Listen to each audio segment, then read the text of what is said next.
Hello and welcome to another monthly episode of Open Dialogue. I'm Ali Iseman. I am the host of Open Dialogue and the founder of Passport to Pleasure, an educational platform providing everyone with the tools and knowledge they need to build the relationships that they deserve. I'm going to be joined here momentarily by today's guest, Portia. I see her in there. I'm just going to give her a little invite.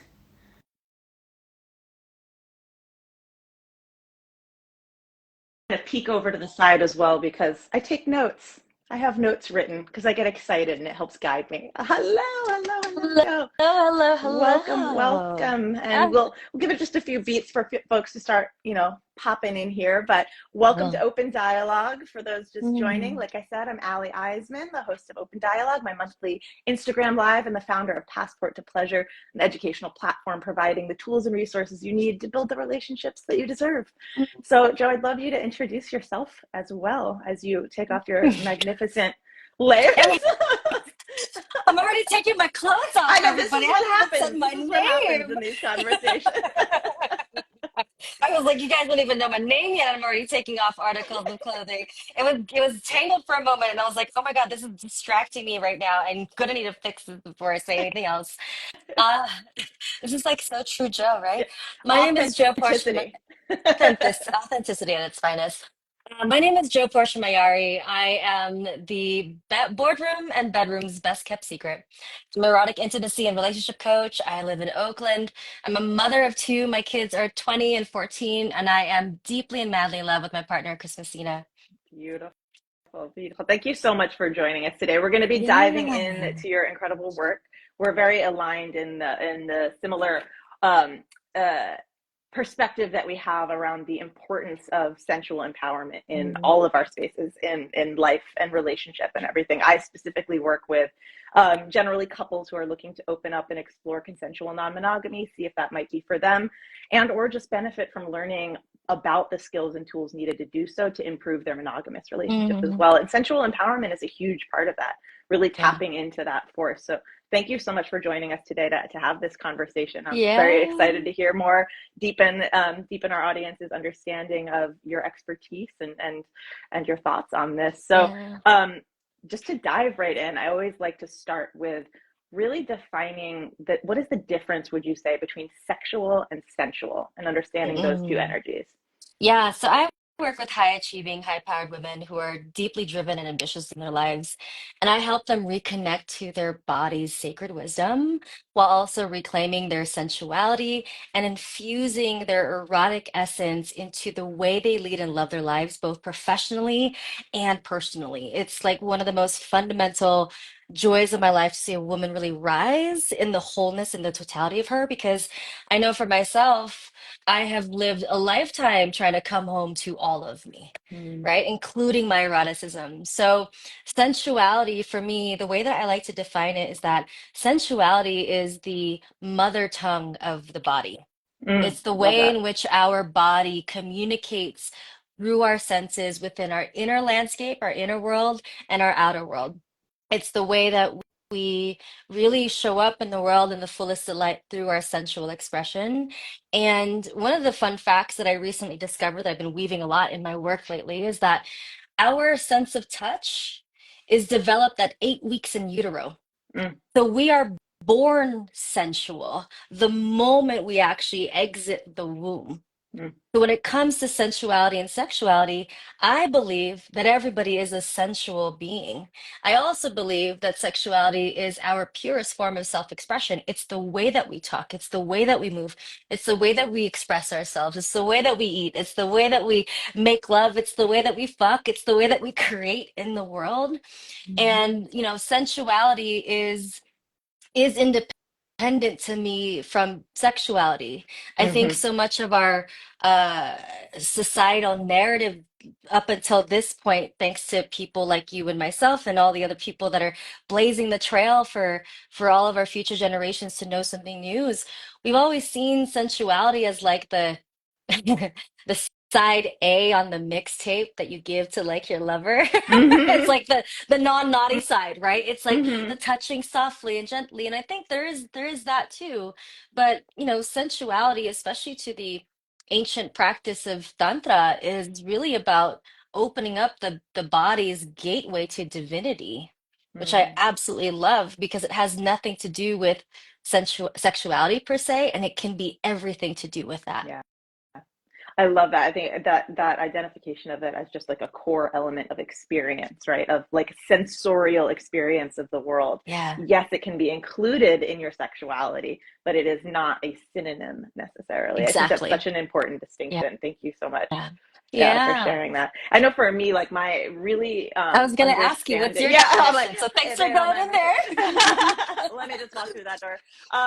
Yeah, for me, like really, it was a embodiment, like movement practice that really helped ground me in that. I'm very cerebral, Mm, very analytical, and I love mm, that about me. I think it's mm-hmm, a beautiful trait, but it would prevent me from really getting into my physicality and really mm, being in the space that I was in. And mm-hmm. so I tried various, dance classes and things like that, but I just don't have a head for choreography, and that sort of memorization type of dance practice was not for me. What ended up being a huge piece of opening this up for me was actually pole fitness, pole dancing. Mm, And I never, it wasn't a professional thing for me. I didn't perform. It was very much a personal practice and really learning how my body liked to move. And that paired with about a 10-year yoga practice almost mm. daily was just huge in opening me up with a discipline of free movement Yeah, and sensual strength is yeah. how I like to describe what pole was Ooh, for I me. love And like that.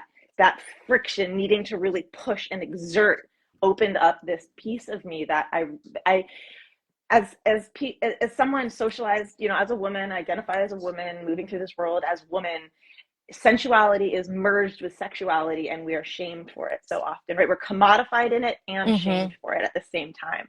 And so really claiming it for myself, and then understanding how that showed up to ground just my personhood in every area. I show up differently in leadership. I show up differently in all of my relationships, Yeah, not just sexual, not just romantic.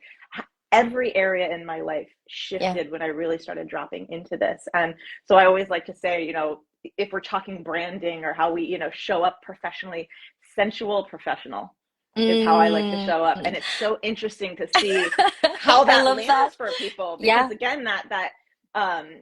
misconstruing sexuality and sensuality, and like, Mm-hmm. oh, so you're like, no, I'm No. emboldened in my Yeah. fullness. Like Yeah. I Yeah. am comfortable in my skin. If you Yeah. are taking that to mean something else, that says more about you than Yeah. me. I know how I like to I feel love and look that. and move, and I'm good with that. I love Um, that. I love that. It's funny because I have been more ever since like stepping into the evolution of my work right now and really claiming erotic intimacy and leadership coaching as a thing that I do. I have been showing up as business sensual. yes, So I'll yes. come into my spaces and I'm like wearing some beautiful like lingerie piece under this Mm-hmm. like gorgeous cape, or I'll still wear my kimonos and maybe it's like a mock net like thing and all of my adornments because I just love to feel Yes, royal when I walk into a space, yes. right? And yeah, my whole vibe and style lately has been like I'm business sensual. I love that. I love that you said that about, your movement practice because the other like how it brought you home to your totality and Yes, your wholeness of personhood, because sensuality also to me is a practice of presence. It's yes, all it is. yes, It's a truly. practice of deep, deep presence of being with our sensations. That's Yes. it. A And when we can knowingness. start the knowingness, Yeah. right? And like the absolution of like if you're touching your hands, can you feel the touch? Can you feel the way your fingertips in or the softness of your skin? And it's like focusing on that very present detail versus getting into a story of does this Mm. feel good? Does that feel good? Does that Yeah, not the feel good? It's like judgment component of it, yeah, assessing it. Yeah. yeah, assessing it. Like, no, Mm-hmm. we're sticking to presence. That's Yes, it. It's embodied, it's a practice of embodied presence, is what sensuality is also. There's so many beautifully said. definitions of what it can be, which I think I love about, Yeah. sensuality and sexuality. Well, that's what any labels. I always like to say, to remember that the labels are a conversation starter, not the end of the sentence. It's like, Yeah, oh, what does that mean to you? Oh, you're poly. What does that mean to you? You have an yeah, open marriage. What does that mean to you? Not just an assumption then of the meaning I've assigned to it. Allow those labels to invite curiosity to know who you're yeah. engaging with further. and I love just really, I want to touch base. I love, because we're both into the kimono vibes. And look, no shame to the power blazer. Like, I'm here for it too. But I'm kind of like moving out of my power blazer era into like my power kimono, like power Yeah. robe. Like, I'm really like, really in that mode, leaning in. Yeah, Unless I have to you're in my still. power sweater. I need to send you some links to the kimonos that I got Yes, recently. please. You'll love them because they're a little bit more structured and Oh, they I have love this it. really cool velvet thing. I was Ooh. actually gonna wear one for this call, I'm all about actually. texture. Obviously, I'm Yeah. in this like giant fuzzy. I'm all about texture. Again, sensuality, sensorial experience. I'm such Yeah. a tactile. I love food. I love just experiencing the fullness of what this instrument can Uh, really, like all the data basically that this instrument can take in. And yeah. to me, that's absolutely a practice in sensuality. Yeah. I mean, the body Beautiful. is an instrument of power, pleasure, and boundless potential, right? So Exactly. we get to explore all of that. We get to explore that. Beautiful. Should we just like briefly touch base on how we met? Because Uh, I think that's kind of I hilarious. would you like I think I without branding because no one's paying us to mention said home share. No, but you know, it's funny because I actually met Allie because I, needed to go like find a place in LA because I was doing, I forget what the fuck I was doing. I was down there for something. And I happened to so find you on a home share place. And then we looked up each other's work and We're profile and we like, were just wait a like, minute. how could this not have been the perfect roomie Literally, situation for a two-night situation? honestly. We're like, we're clearly supposed to know each other and do something. Let's keep The investigating this. connection that keeps on growing and evolving Honestly. has just been so funny. I still think about Honestly. that. I'm like, Oh, wow, you really can meet people anywhere through yeah. When anything. you're clear with who you are, what you're up to, you Yeah. know your mission, you're empowered in Yeah. it, and you're open to that possibility. It's incredible what you can bring in. I Absolutely. know, I know. And I love that I was able to like find your place, stay at your place for a couple of nights, and then Yes. like come back months later and bring my partner over there too. The family keeps expanding. The family keeps expanding. It's so great. It's so great. Just like Polly, you're just building Beautiful. a community. Exactly. It's just yes and. It's just Yeah. continuous yes Yeah. and. Yeah. Oh, thank you for sharing that. I do. I love it. It's such a like a fun, sweet story of how like look, there's pros and cons to everything, right? Social media, capitalism, everything. Yeah. Like really seeing the potential and how we can frame value for ourselves and how you can and really just discover connection in some of the most unexpected ways. Like renting someone's Airbnb and Yeah, finding out you guys are both doing yeah, sexual empowerment shit in the world. fantastic. Amazing. So Awesome. amazing. Anyhow, Well, just wanted to on sneak that that in theme, there. thank you for sharing that story. I do love it. On the theme of exploration, as we're talking about this, Yeah. and of course, as always, these questions are invitations. You Mm. share what you feel comfortable and invited to share. Yeah. But I would love if you don't mind sharing a bit about your own relationship journey and really Mm. deepening a discovery or discovering your relationship orientation and really deepening your understanding of that and how that's been going. Yeah, yeah. Well, for the first 20 years of my life, I was stuck in the matrix. Mm, Maybe actually the first 35 years of my life, I was stuck in the matrix of, monogamy being the only relationship that you could ever potentially have, especially as a woman presenting human being. And I remember there was plenty of times in my teenage years where I was like, this is kind of fucked up. Why is it that guys can be praised for having multiple partners, being a player, all the other stuff, and the moment a woman ever wants to even express the fact that she has interest in multiple people, she's a whore, she's a hoe, she's all of these things. mm, And I remember having that deep-seated like angst, anger towards the system around that. And also, I got married really young. I was married at 24 years old. And so it's mm, like I'm stuck in the system, mm-hmm. and I'm stuck in this thing. And also, just that's what you kind of do Yeah. when you're in this world and you have no other examples leading any other possibility, right? Mm-hmm. It was about maybe 10 years into my marriage where I just was like, I can't keep living under this falsehood is going to be the word that I use. It's coming up to mind, like this falsehood of this is the only thing that's possible. And also, I was like, there's plenty of dick out there in the world. I want to experience more dick. Like, I just want Mm, to experience more play, and I want to experience what's possible for me in terms of just being in connection with other people. Like, I just didn't think that that was the only way to be in a relationship. I didn't want to like I didn't want to have the affairs. I didn't want to have the cheating that like most people kind of go through. And so me and my ex-husband had a really thorough, extensive, and messy conversation to what that could potentially look like for us. And then we did end up opening up our relationship maybe about 4 months after that messy conversation was mm, unfolding. And I found an incredible human being who became the secondary partner to our relationship. And so polyamory, I kind of went head in to like the non-monogamy mm, space and went into the whole polyamory angle of things. And it was really beautiful. At mm, first, it was messy. And really what really kind of opened up the expansiveness of the relationship was I was in a place at 35 years old as a woman who was like, why is it that I feel like pleasure cannot be something I own for myself? mm, Why does it feel like my pleasure can only be at the dispense or the disposal or the click of a button for like my husband or for the male's gaze? Why mm, am I not able to be empowered in my sensuality and my pleasure as a woman, but I'm okay to be empowered in the boardroom. I'm okay to be empowered in my fitness. I'm okay to be empowered in my motherhood. But here's this little thing that I'm not allowed to be empowered in. mhm, Yet my male counterparts are able to present as if they're empowered in it. And so, really, kind of, I'm backtracking a little bit, but the beginning of my open relating kind of stemmed from that question for mm, me as a woman. mhm, And also, I had no idea what turned me on. mm. Absolutely no idea. 35 years old, no idea what turned me on.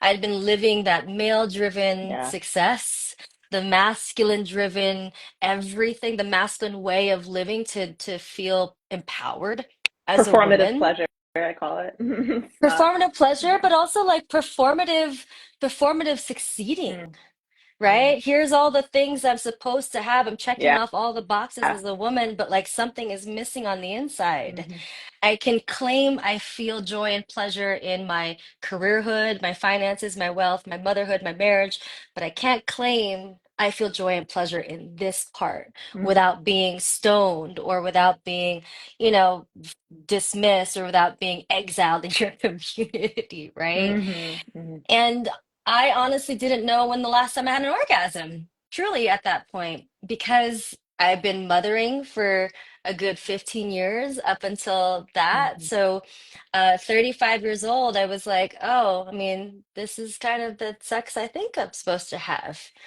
I guess it's not going to get any better than this. mhm, I guess love isn't going to get any better than this. I guess we're gonna just like be here in the here and now, and that's all it's going to be. And okay, and I think I was okay with it for a little bit, but the reality is I was like dying on the inside. I mhm, was like truly dying on the inside. And so the conversations to open up started from at first just the desire for me to explore what it would feel like to experience other bodies mhm, besides my ex-husband at the time. As I mentioned earlier, we found and got this connection with my wonderful secondary partner, and we blew the doors open into the world of polyamory at that time. And for the first like 6 months of that journey in that relationship container, it was hard and difficult, as opening up can be for some people. Like it's not always going to be smooth. But once we found our rhythm, once we found that level of trust and safety between the three of us, it became really incredible. That relationship dynamic was really me at the center. So I think most people call it a V. So here I am at Yeah. the center, and You're the hinge. here's the two guys supporting and loving me in that beautiful way. And it was magnificent. At some point, my ex-husband was also dating around and able to have his little satellite connections, and I had my lovership and my romantic partnership that was like deepening and deepening and deepening. And in the pandemic, my marriage ended, not because of the open relationship, but because I was needing something far different from that partnership, and I was needing for that partnership to level up. And it was clear during the pandemic that it wasn't going to level up to the future that I wanted to have for myself. And so transitioned out of that relationship. And my partner, my current partner, and I, who happens to be my secondary partner, had a very, very intentional conversation about creating primary partnership together. Mm. I didn't want to go into that space of like, well, I'm no longer with somebody, so I guess you're slotting in. I was like, nope, we're Yeah, going to have beautifully this said. very intentional conversation of what primary relationship is going to look like. This is all going to be by choice. This is not going to be like my world is collapsing and then I'm bringing everything into it to like fill the Yeah, spots, because that's not going to be safe for anybody at no. all. So currently now, my partner and I have been in primary relationship. I'm trying to count in my mind. I think like four, maybe 4.5 years now. About 4.5 years or 4 years in primary relationship, and he and I have been together for 6.5 years. And we have been slowly opening and expanding our relationship. And slowly because in the transition from my marriage to this relationship, we became co-parents to my kids, my partner and I. Chris is his name. And that was a huge undertaking to take on. And we really wanted to make sure that the kids felt safe as us being primaries, that they could trust the foundation of our primary relationship, that we could build that level of safety and a sense of security in our primary relationship before we decided to start opening things up.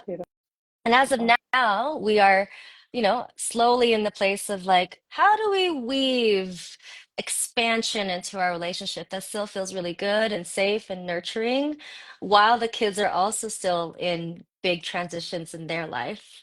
I Yeah. have a 20-year-old that I just shipped off to UCLA and Oh. a 14-year-old who's now in high school. And, those kids are also transitions. And as the Mm. leaders in our household, we want to make sure that foundationally, everyone feels good before we start plopping little other things to expand all the fun stuff for us as Mm. parents. Beautifully said. Thank you so much too for that distinction that I think is really, really important to highlight that, the when you mentioned, transitioning out of your marriage and then also the transition into primary partnership with a person who was initially a secondary partner, those distinctions are so key because something I see so often with couples who come to me is, when you don't have a support network who understands multi-partner dynamics, there can be this, when friction points arise, as they do in any relationship dynamic, like it is, merging lives is a challenging thing. And friction is actually important for growth, but it can often be the advice of, hey, these issues, weren't there before you guys started opening up. Maybe, non-monogamy is the issue. And really your clarity of understanding that it was the relationship itself and you saw the sort of ceiling it had hit and that it was no longer in support of the vision that, you guys didn't share a vision for the Yeah. future. It wasn't because of an external source. It wasn't, something that it was the relationship itself, which I think is so important. Opening up shouldn't, I should say, be used as an escape hatch Yeah. to avoid any work that is necessary in any currently existing relationship. So I love just really applaud your distinction of both transitions. And it also, again, like you said, wasn't this okay, well now, this primary partnership has shifted, so that automatically makes you like, that's not how this works. The level of intention, it's just so beautiful to see. Like my follow-up question was going to be, would you do anything differently? When we look back, I know for me, I've been Mm, on this journey for 10 years. I would certainly do things very differently than I'd handled it in what became my last monogamous relationship, but we don't know yeah. what we don't know, right?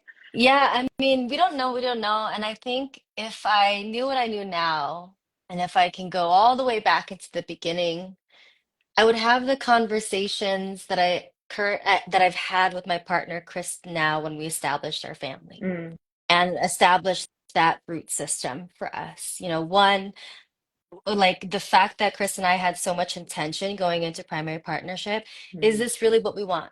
mm, Is this really what we want to go into primary relationship with each other. What does that look What like? does it What are our mean to each of intentions? us? Yeah, Yes. what is our intentions for this? There's kids involved now. Like, do we want Mm-hmm. to share the responsibility of these children? Does this possibly mean that we're going to be sharing physical space together? Do Mm-hmm. we want to co-live together, right? Mm-hmm. And then, when we decided when we moved into our house and we bought our house together, and he was so lovingly wanting to call my kids, my birth children, our children, because it was Oh. just easier in conversation, but also because he was taking on that role and Mm-hmm. responsibility, right? um, I sat down with him and I did a process that I do with every single one of my clients, which is what I like to call like the bougie bruja breakthrough day experience.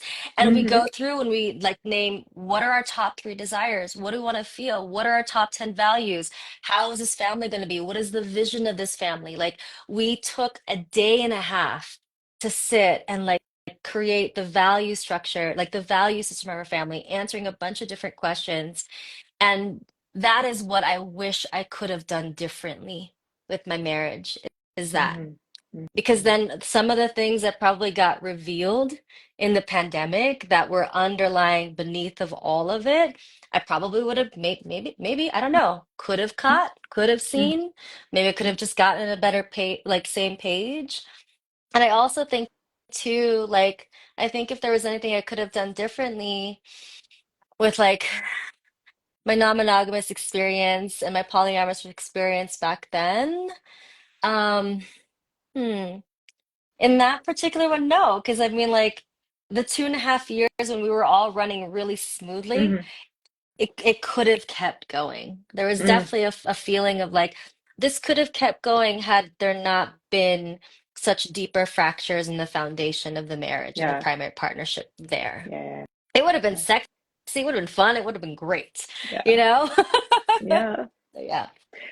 Yeah, I think that's beautiful. I also appreciate too your understanding of yourself enough to know that, and don't hear judgment anyone in what I'm about to say either. If it is just a sexual curiosity, that's okay too. If you're just wanting more novelty sexually, but understanding that that's not exclusively the reason people are curious to expand their relationship. There can be an openness. I call, I use the term expansive relationship Hmm. dynamics because it is, you're expanding, it's expansive love. Yeah. When I had my first open experience, it opened up a part of me that I didn't even know was there. I thought I Yeah. had loved fully. I thought I was, this open, loving, accepting person. And it was just yes, and Mm, it was like even more is possible, even more depth.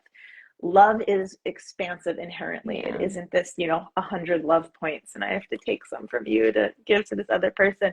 But it does offer, not but, and it offers us the opportunity to really deepen and work on those things and see maybe issues that we couldn't see before, because it's easier to sweep things under, like what you were talking about earlier is compulsory monogamy, when Hmm. there's this idea of like, oh, there's only one way, there's only one relationship, so of course this is the relationship model I get into. It's not really a choice. Yeah. And so once we understand that there's actually a choice, there are different ways, to build your relationship by design, Yeah. you start understanding like, oh, actually, maybe this is something we can look at. Maybe this is something we can work on. And then it's whether or not and how you work on those issues that really determines the future of any relationship, more so than the structure itself. Yeah, yeah. It's funny. I was thinking about what you were saying and just designing relationship. And, Mm, when people are asking us, like, because they know that both Chris and I were non-monogamous before we coming into our relationship. And so, of course, the question often is, are you guys still non-monogamous? Because it just looks like you guys are just a primary couple and doing these things. And, we recently expanded our relationship to include a third from time to time. And that has been mm, so fun. And mm. that has also fallen on our legit fallen on our laps. Nice. The balloon out of nowhere Oh. without very much effort, which has been really incredible. And the way that we like to at least move through our non-monogamy or expanding our relationship Mm, is usually by situation. Mm, So we're not like, we don't have this complete agreement that we're completely open like 24/7. It's mm-hmm, almost like if we're wanting to, if we want to travel and if we're wanting that experience, great. mm-hmm, We currently right now have this relationship with this wonderful woman who like floats into our sex life from time to time. And we're just like, we all are in this collaborative space and framework of like, we don't know what this is shaping up to. We don't want mm-hmm, to label it. We don't want to label her like a third. We're not saying this is like a polyamorous thing. We haven't quite even like really dated individually quite yet. We've just mm-hmm, been having a lot of fun with her. And it's coming around kind of, it feels like at least once or twice a month or so. And that mm-hmm, feels really good for us right now, mm-hmm, based on the level of capacity mm-hmm. that we have, which I think when people explore, and maybe you could speak to this a little bit more, but I know sometimes when people want to explore non-monogamy or expansive relating or open relating, there's this like initial impulse to want to go hard and go big Mm-hmm. Mm-hmm. sometimes. And I know there was a little bit of that for me of like in this primary relationship of like fear of like going that open and that hard, mainly because of all the energetic capacity of like what we're holding right now in terms of business and life and stuff. And so what we're currently experiencing feels like this really delicious titration of Mm-hmm. our expansion. And I love it because it's like, cool, we're all watching each other's nervous systems. We're all very collaborative in this space. But I'd love to hear just from your lens and what your experience has been with like, couples wanting to expand. Has it been that boom, let's open, or has it been a more titration, or is there a mixture of all of it? Well, I would say, yeah, I mean, like you beautifully said, and I'm delighted to hear that's been how you all have been creating this experience together so far. I think that sounds very mindful. And to your question, yes, unfortunately, there's still this sort of like binary view, right, of the relationship is closed or it is open, and open means free for all. Yeah. Anything's possible. I don't suggest that. There's a big misconception You that don't want to break it. yeah, which you may build to that a point where there is an incredible degree of openness, but you don't necessarily want to start there because you're going to make it a lot harder on your nervous Yeah. system and just each other than it needs to be. Yeah. Our boundaries are actually what give us our freedom. There's this big misconception that, Oh, I boundaries are love that. rules and they're restrictive and we can't, they're just the edges of our comfort zone. Yeah. That's it. So if you don't know where those edges are, then you don't know where to safely push because they are designed to be pushed consensually in a safe environment with a safe person or people. But that's how we grow. If we're never uncomfortable, we're not growing. And again, Yeah. uncomfortable is not the same as unsafe. So being Right. really, really specific about where, which boundary or boundaries are we pushing, with who, where, why, and how. Yeah. And that's like the importance of, that's why I build what I call a relationship Yep. agreement with my clients is let's this is where we're starting, right? Yep. This is Yep. something on paper. It's a literal document Yep. that you outline, how do we communicate to and with each other about new potential partners? What are our safer sex practices? What are our nesting agreements if we live together, our co-parenting agreements, et cetera, et cetera, et cetera. Everything that you would really want to negotiate no matter what kind of Yep. relationship you have, even a monogamous one. Yep. And the most important item in that document is actually the review and renewal schedule, which it sounds like you guys have a very regular conversation. If you're dealing with this situationally, I'm like, what do we want this to look like right now? Yep. Where are you at? And I think that's so, so important because again, this is a living, breathing Yep. document that changes and grows with you and your relationship, which is also hopefully changing and growing. Yeah. So that revisitation, that renegotiation of like, hey, I know like we kind of pushed this boundary and I'm actually feeling really good. I really enjoyed how that challenged me. And I'd like to kind of go a little farther here. Maybe let's shift this. Yep. Maybe, we've only had experiences together. I'd like to try, you know, I'd like us each to go on a date. And maybe what feels safe is we go on a date on the same night. So neither of us is having the experience of, being home alone Yep. or something like that. And you try these new things instead of this free for all, which again can just shut your nervous system down. We're all bringing in experiences, history, things like that. Stuff is going to come up. This Yep. is an opportunity for personal growth. Yep. And having something like a relationship agreement, just think of it like, what are they called? The gutter, in the bowling, You the gotta, little guide rails. Yeah, yeah, the like little guide rails. we Yeah. want you, to get a strike. Like Yeah. we want you right down there. And it's okay to test the waters. Yeah. Like this is a journey. It's not a one-stop thing. This Yeah. is an ongoing. That's why I call my company Passport to Pleasure. It's not, you don't want one stamp at the passport. It's a lot of different experiences that are building up to this Yeah. beautiful life. Yeah, and I mean it's like it's Yes. experimentation, right? Because it's like I think it's interesting to see myself now because in the beginning or my first like non-monogamous experience that was like straight polyamory right in the Mm-hmm. beginning of it. Like I found love and I found love hard. And like I was like, "Ooh, I don't know if I can unlove the way that I love right now." That's the hard Mm-hmm. part, you know? Like Mm-hmm. I don't know if I can unlove that. Yep. And like it just gave me a complete different experience of myself that I just never had imagined. Like what you just described for yourself too. And then it was interesting because, in this relationship, we are titrating our experiences more because we both are coming in from with our own baggages, our own wounding around non-monogamy, what that felt like for us in those. And we're walking around like, animals still trying to lick our wounds Yeah. while also moving forward in this relationship.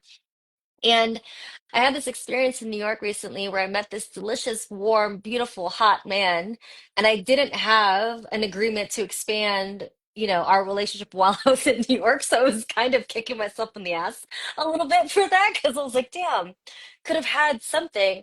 But also the fact that we knew within our relationship, flirting is okay. You want to go to lunch with somebody, that's fine. Some light PG kind of touching is cool. That was also almost enough for me to experience that and to Mm-hmm. give myself the freedom that I needed to feel Mm-hmm. in that moment, to almost feel divinely held by like this really wonderful divine king of a man without having to enter a space where is it gonna be okay if I cross this part? Like Mm-hmm. it felt really good to like be in that space. And I think one of the things I had also like learned and just observed is just like how the more we can have these experiences, the bigger the container of safety can be built. And I Yeah. love that, you've mentioned that the way that you like to guide your clients through this is by building on experience onto experience Mm-hmm. onto experience because I do think there's a lot of misconception that it's like all or nothing. Yes. And Exactly. that's, at least what I'm learning for me, it's like, wow, we get to really shape this how we want to shape this, which is the Yeah. most exciting part for us. Well, and that's why I say like relationships by design, because Yeah, again, we're conditioned in so many areas that it's this or this. It's that part version or it's that version. It's this person or it's that person. It's yes yeah, or it's no. And it's what understanding what your needs are sexually and emotionally so that you can create a relationship container. Because a relationship's just an agreement, right? So what is yeah, your agreement with each person that you're in relationship with that honors those needs and their needs? And a mhm, big misconception too is like, oh, if I discover now that I'm polyamorous, I must always be polyamorous, and polyamory can only look this way. And if it doesn't, then I'm doing it wrong. Give yourself a break. mhm. You're building this thing, and that you can only be with Yeah, other polyamorous people. A monopoly relationship is possible. It's harder. There are challenges that are yeah, unique to, different relationship orientations being together, but it's not impossible. yeah, It's really asking us to understand the work of our needs rather than projecting them onto our partners. I exactly. don't get to decide if my partner does or does not see other people. I get to decide if I want to be in a relationship with a person who does or does not see other Yeah, people. There's yeah, a yeah, difference. yeah, And really getting an understanding of that, there's so much freedom. There's yeah. so much freedom. Yeah, even in that framing, what that provides the person is empowerment. Hmm. And, like when we are trying to control our partner and deciding whether they can or cannot, it's just control, it's Yeah. manipulation, Well, it's you avoidance. know? It's It's like, avoid. What is yeah, the insecurity that's like? What is happening for me? What is the story I'm in? Of oh, if they're seeing other people, that means they love me less. They're going to leave me. I'm not enough. What is coming up? That's important information for me to work on. And then there may be stuff that I do need to talk to my partner about. Of like, hey, there's actually some insecurity in our relationship that I want to address. I'm not feeling safe, and this is why. And can we look at this together? I'd Yeah. like to build a stable foundation for us to Yeah. explore. But right now it doesn't feel stable. So let's look at Yeah. that. Like that's scary, only in that we don't have a lot of examples of that. We don't have a lot of it's harder to understand something when we don't see it represented, which is why I love having these conversations to see all the different ways this journey can look. Yeah. People need to understand how common this is. Like this is what are I always confuse the numbers. It's 20% of the population has been or is currently in some version of consensual non-monogamy. Mm. That's a huge number. And I keep forgetting to memorize the, X millions of people that, or billions, Yeah. I was 20%. gonna Yeah, say, it's like yeah. billions of people. So this is not offshoot, like a subculture sort of a thing. This is something that's really important, that we are not serving ourselves by trying to fit everyone into one version of relationship. Mm. Most people, don't want to hurt the people that they care Yeah. about.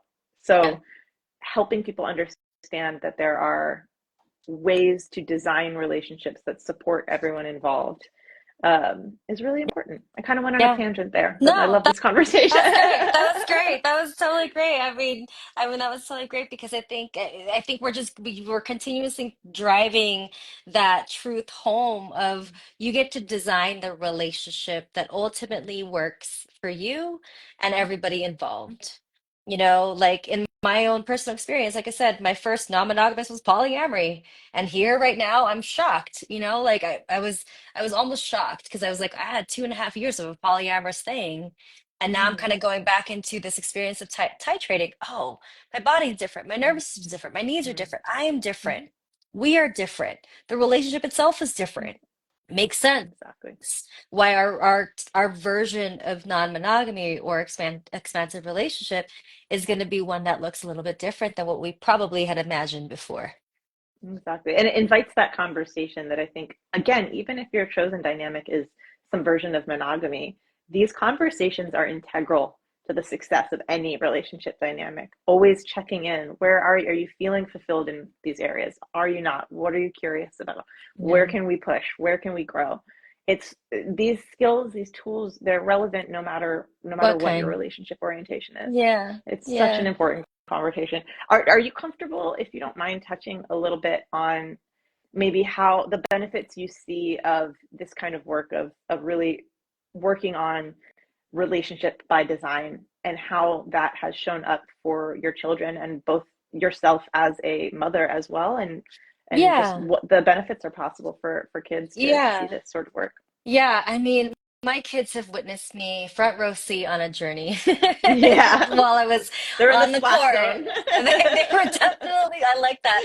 They were definitely in the splash zone. Yeah, they were definitely in the zone. Probably balls got hit in their face a couple times because of the way that I was in the court. But it was funny because I remember when I told uh my youngest, their name is Liv. They were probably 9 at the time when I said, "Oh, we want to have a conversation. Me and your dad want to have a conversation with you. We just want to let you know because we didn't expose the kids to my ex-husband and I. We did not expose the kids to this whole polyamorous, non-monogamous lifestyle that we were having Mm, until we mm, knew that there was some substantial thing that was good. going to persist." Beautiful. I think we almost waited 8, 9 months until we told the kids that Chris was a part of our life in this way. Um, and Chris had also been coming around in our home prior to that because he used to be traveling around the world, and he would come every 4, 6 weeks, maybe 2 months to come visit me during that period of time. And so he would drop by, and he was just kind of Uncle Chris to the kids. But of course, the kids were like, "Who the fuck is this person?" Like randomly, like all of a sudden there's this person. Mm. And so when we finally told them, Liv actually was like, "That's so cool. You have a Oh. like husband and a boyfriend." And they were 9, so they were far more innocent at the time. It was much harder for my eldest daughter to kind of accept because Mm, they had an idea that mm, was formed in their mind of who their parents were. Um, over the years, in terms of just how we shape and design our relationship. And when I think about how we designed our relationship, it's literally from every part of it. Not the structure of like non-monogamy per se, but how we show up in conversation, how we talk about our relationship, how we build our parenting, Mm, which we like to call stewardship mm. and leadership at home. You know, our kids have been a front row seat to us designing every aspect of our relationship. So when I think about the benefits of that, when I think about what they would benefit from as a in their future is one, seeing how adults are having positive conversations and navigating uh, difficult things in the best of their abilities with the tools that they have, and hopefully with ease and grace and compassion as the center pillars of those types of conversations. They see the way Chris and I live independent lives and also come together. And I Mm. think for the kids, they really like my eldest. One thing they said as a reflection was like, I really love that you guys don't always have to spend time with each other. You know, that like you Yeah. guys have like this independence between you and that we are fundament we are we are fundamental. I don't want to say fundamental, but we're very different. You know, he's in Mm, the tech space. mm, Like I work in relationship and I work in the tech space because of the women that I work with, but mm, not in the like advancement of tech. I'm still mm. working on the development of human beings, right?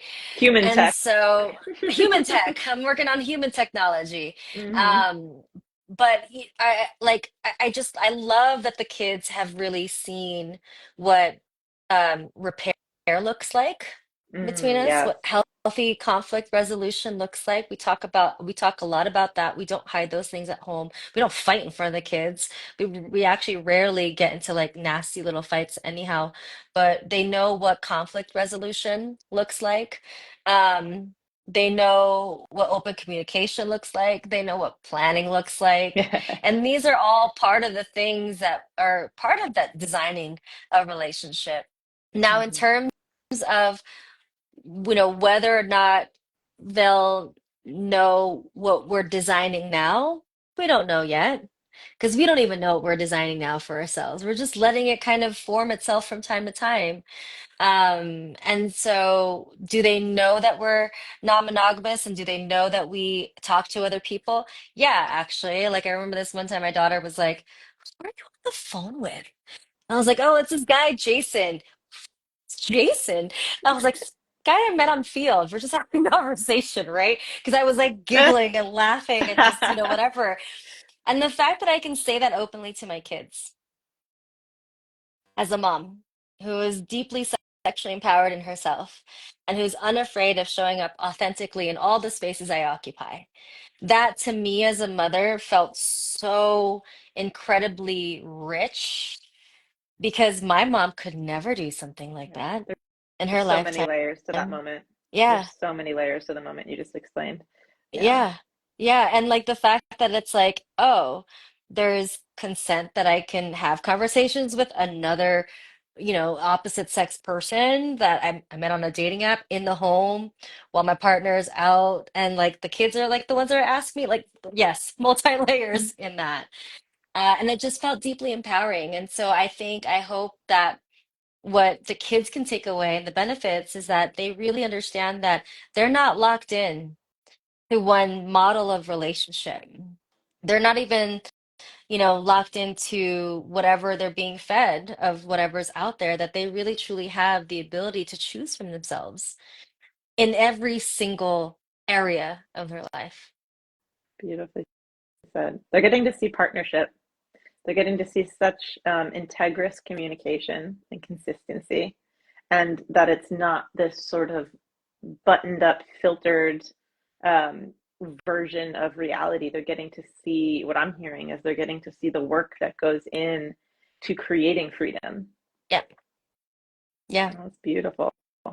Very powerful. Yeah. Thank you for sharing that. Thank you so Yeah. much. And Yeah. again, really quick too, as we're sort of getting to the last 10 minutes here, Yeah. this is an invitation for anyone watching to drop questions, you know, in the comments here. If you're joining us live, please do chime in if you have questions for either of us. And if you're watching this replay, same thing. Drop them in the comments. We're here to answer any questions you might have about sensual empowerment, consensual non-monogamy, and open relating dynamics. This conversation is ongoing, so please feel empowered to join it. Yeah. And I guess I'll pose as well, just to take us home. Kind of a two-part question.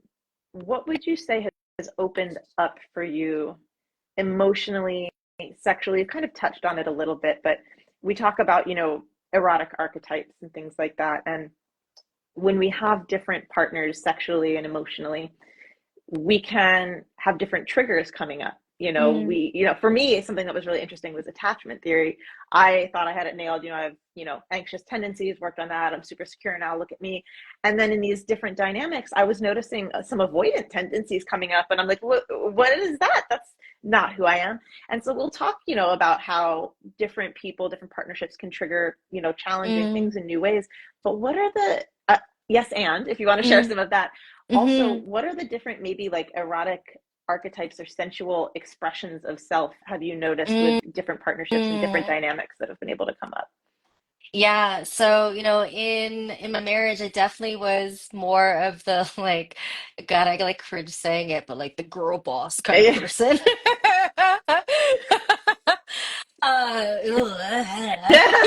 It just felt so gross. It just felt so Aw, gross because I'm like on the other side, yeah. knowing the fullness of what it actually, what, knowing the fullness of really what it means to boss your life, which is really like, I want to claim all of it. And I don't want to hide any of it, and I don't want to just be one thing. So that's why I cringe with that. For those of you who like claim the girl boss, I love you. It's right for you, not right for me. Um, so yeah, I felt like that whole like just girl bossy, I can go, I'm like hardcore, I could be masculine and feminine and like the entrepreneurial woman in that kind of lens, the stereotypical lens that we still are still trying to unlearn. In my current partnership, what was surprising to me in that relationship was the unfurling of a softer version of myself, Mm, a mm-hmm. softer expression of myself. I mean, it I sometimes like giggle at myself when I'm with Chris because I'm like, wow, I feel like this like young maiden who just is like so gentle and like like gushy Mm, whenever we're like all cuddled, yeah. and it's like it's not an expression I had ever felt safe to express Mm, even when I was younger as a mm-hmm. woman. Yeah. So to feel that expression come alive feels really incredible. There are moments also with him where I feel like a freaking empress, which is really amazing too. With our third in our sexual experience, what was surprising for me was almost like this. I mean, it was a really beautiful experience, but like was this almost like director kind of role? Like we're gonna play with it a little bit more probably, but like Uh-huh. there were just moments of like witnessing her and him together, and I just was like, oh, I can. We're gonna play some games out that are gonna be really fun. And since she likes to put on a show, I'm like, this is gonna be really fucking great. So there's this part where I'm just like, wow, I can be kind of like not dominating in the BDSM type of way, but like dominating in the like, I want you guys to do this and like see what that plays out to be like. So that's gonna be really fun. My little like New York little flirty date thing, there was a moment where I just like kind of felt like because he was so gentleman like in his Mm, energy, like very wholesome gentleman, there was a this is interesting to say, but a wife archetype that I had never mm, experienced. mm-hmm. Like, oh, he's like husbandy kind of material. And I could play like wife material, meaning like open my door, do this, do that Ah, for me. Like if it mm. was fucking wet on the ground, I'm sure he would have put his jacket on the ground for me to walk on. I mean, he was like that kind of person. And so there was a lot of being able to just fully, completely receive in that, which was wonderful. and beautiful too, but in this like wifey kind of way. Like Hmm.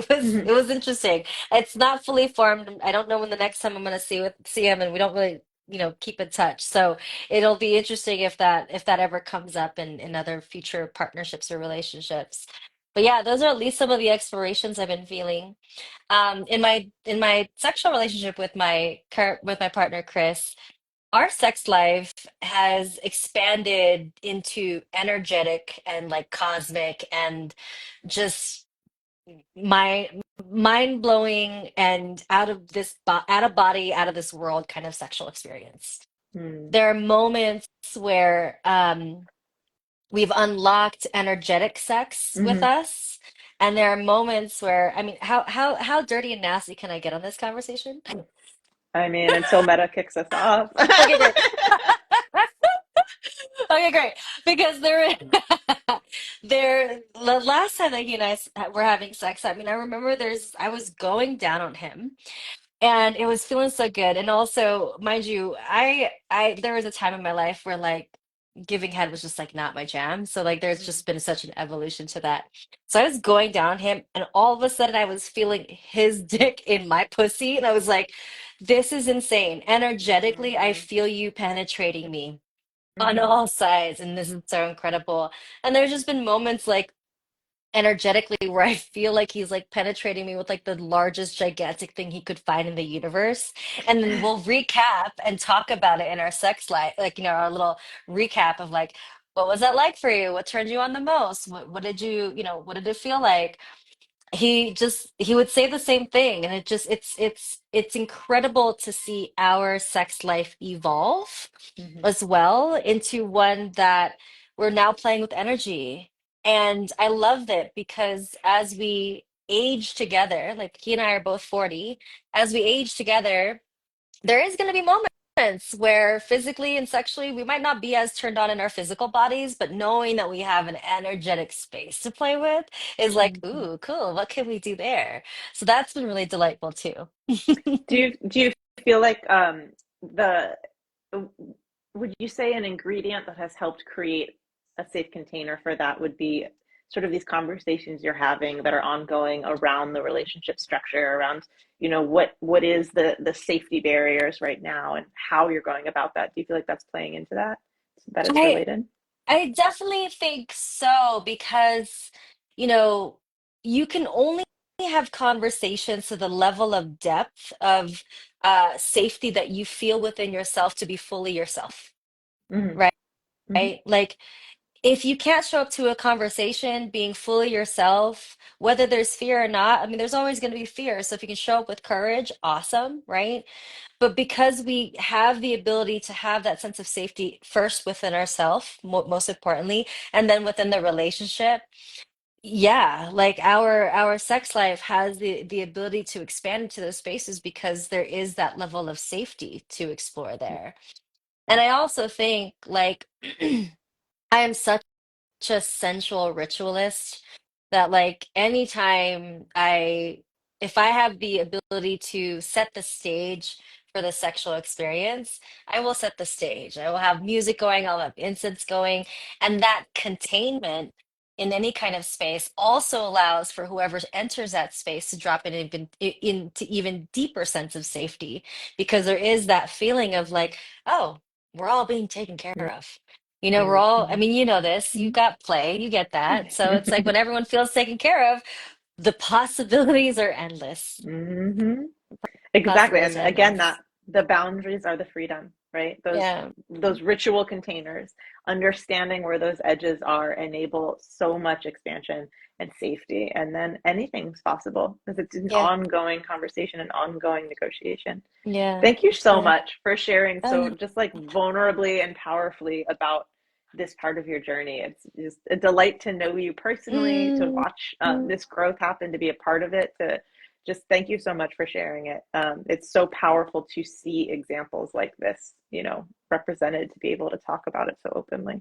yeah. Yeah. And I just want to, like just put a pin on this part for anybody who's listening from my audience and yours. opening up your relation again, you can design the relationship structure Hmm. that works for Yeah. you. And if there is the one biggest takeaway from my own lived experience in this conversation that we're having is that it can look like anything. And there are many stories and many narratives of like, if you open up, it has to be full blown and that's every. No, it Nope. doesn't. Because as we are designing ours, like there are certain things that we're putting in an agreement that like I have stated that I'm just like not comfortable with yet. Like I'm not comfortable with us exploring, having sexual intercourse with someone outside of our relationship yet. If we're doing it together, different story. Why is that there? I don't know yet. I'm still haven't gotten to the root of that. But until I do, this is what I'm okay and comfortable with. And I love that that is something that can be honored and deeply respected in the relationship without any shame and just be held in like, cool. That's great. Great. Yep. Great. I'm glad you said it. So just know that it can shift and change, and you can have situations where you can expand it on your relationship, and then you can kind of contract again if you want to. Exactly. You're speaking to two really important things that I'm loving that we're kind of concluding with this point is it's not all or nothing. It's not Yep. binary. It's not free for all or closed. And it's not always anything. It's a conversation. You can open to whatever degree, close to whatever degree. These are relationships that again are just as alive and expansive as you are. They're Mhm. growing and changing and need to be met with that same level of care and intention to make sure that the container is still what it needs to be for everyone involved to be living their optimal expression. Yeah. Yeah. Yeah. Ah, And I love and this. yeah, I love that we could talk for 3 more hours, I think, and still not be done. But just to wrap it up, at least this conversation, Yeah. again, I'm Ali Iseman. My platform is Passport to Pleasure. It's where I offer all kinds of resources and tools for you to build the relationship that you deserve, and to really understand that every relationship starts with the relationship with yourself. So understanding what your IRS, your ideal relationship structure is. I have tools to help you have that, open relationship conversation, to help you potentially close an already open relationship. I have courses, all kinds of resources for you on my site. So please do check it out. Don't be afraid to reach out, drop any questions you might have in the comments here.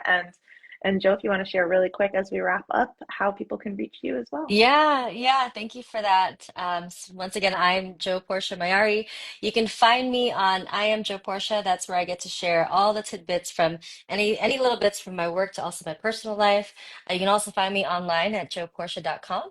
And I'm also be oh well over the next couple of months opening up a wonderful membership platform for women called Bougie Brewer Club. So Beautiful. stay tuned for that. Well, excited to see more.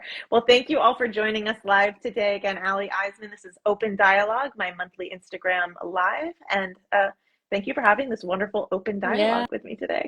you're so welcome. Have a beautiful rest of your You day. Bye, too. everybody. Thank you for joining us. Bye.